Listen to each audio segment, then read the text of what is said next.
पारू मालिकेच्या पुढच्या भागामध्ये आपल्याला पाहायला भेटते की मारुती पारू आणि गणीला घेऊन अहिल्याचा निरोप घेण्यासाठी गेलेला असतो.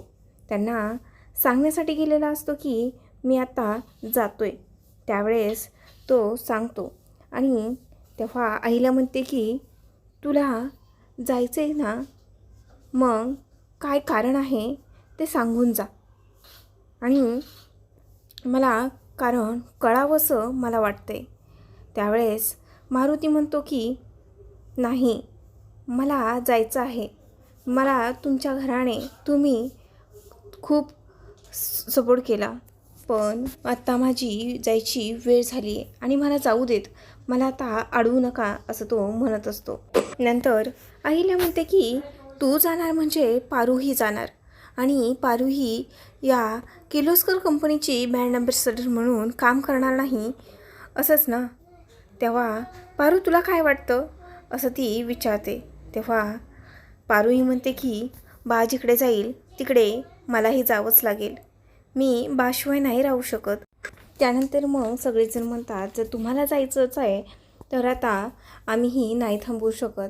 आणि त्यानंतर श्रीकांत त्यांना काही पैसे खर्च करण्यासाठी देत असतात. मारुती म्हणत असतो की नको, पण ते म्हणतात की तुम्हाला तिथं थोडंसं ॲडजस्ट होतोपर्यंत असू देत.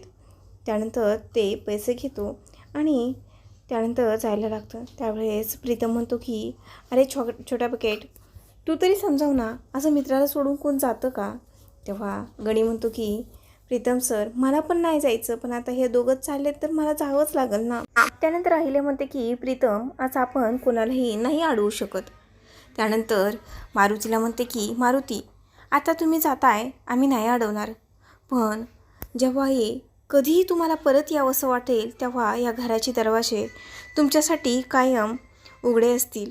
तुम्ही कधीही परत येऊ शकता असं ती म्हणत असते आणि तिचेही डोळे पाणावलेले असतात. त्यानंतर ते निरोप घेतात आणि जातात.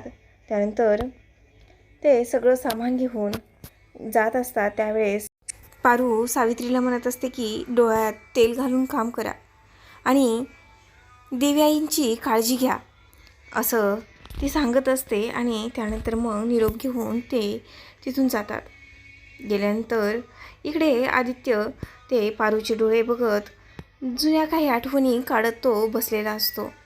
त्याच वेळेस तिथे प्रीतमही असतो आणि प्रीतम म्हणत असतो की अरे दादा, हे काय करतोय तू? तुझं प्रेम आहे ना, मग अडव ना तिला. तू इथे का बसलाय असा. तेव्हा आदित्य म्हणतो की तिचं बावरही तितकंच प्रेम आहे आणि तिने त्याला बा निवडला आहे, जाऊ देत, आणि मी तिचा निर्णयाचा आदर करतो. तेव्हा प्रीतम म्हणतो की अरे पण तुझ्या प्रेमाचं काय. आदित्य म्हणतो मला ते माहिती नाही, पण खरंच आम्ही दोघेही खूप खरे आहोत. आम्ही खूप मनापासून प्रेम करतो एकमेकांवरती. आणि तो पारूच्या डोळ्यांकडे पाहत म्हणत असतो की पारू, मी तुझ्याशिवाय राहू शकत नाही आणि काहीही झालं तरी मी तुला परत आणणारच. तर त्यानंतर आपल्याला पाहायला भेटते की इकडे हे रस्त्याला गेलेले असतात आणि आदित्य परत पारूच्या घरी आलेला असतो आणि सगळं सुनसान घर बघून तो पारूला फोन करतो आणि पारूला म्हणत असतो की पारू, तुझ्याशिवाय हे घर खूपच सुनं वाटते. तर पारूचा फोन मारुतीने घेतलेला असतो आणि मारुती म्हणत असतो की आदित्य बाबा, आणि हा भाग इथेच संपतो. तर यानंतरच्या भागामध्ये आपल्याला पाहायला भेटते की अहिल्या आणि श्रीकांत दोघेजण बोलत असतात. अहिल्या म्हणत असते की मला वाटतं आपणच कुठेतरी कमी पडलो, आपलीच काहीतरी चूक झाली आहे असे मला वाटते. तेव्हा श्रीकांत म्हणतो की आणि पारू आणि मारुतीचा या घरामध्ये जीव गुंतलाय. तेव्हा आईला म्हणते की पारू या घरामध्ये हवीच. आणि त्यानंतर आपल्याला पाहायला भेटते की मारुती आणि पारू यांची रिक्षा गेलेली असते. ते रस्त्यातच असतात. तेव्हा पाठीमागून जाऊन आदित्य अडवतो आणि त्यांच्या रिक्षाला गाडी आडवी करतो.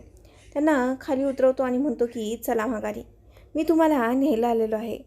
तेव्हा मारुती म्हणतो की तुम्ही तुमच्या आणि पारूच्या नात्याबद्दल अहिल्या मॅडमला सांगत असाल तर आम्ही येतो, नाहीतर आम्हाला जाऊ द्या, आमचा रस्ता मोकळा करा. तेव्हा आदित्य म्हणतो की तुमची हीच आट होती ना की मी आईला सगळं सांगावं, मी सगळं आईला सांगितले, आता तरी येसाल ना, असं तो म्हणत असतो. आणि यावर पारू आणि मारुती दोघेही आश्चर्याने बघत असतात. तर आता आदित्यने अहिल्याला काय सांगितले आणि कसं सांगितले हे येणाऱ्या भागामध्ये आपल्याला पाहायला मिळेलच. असेच अपडेट्स पाहण्यासाठी चॅनल सबस्क्राईब करा.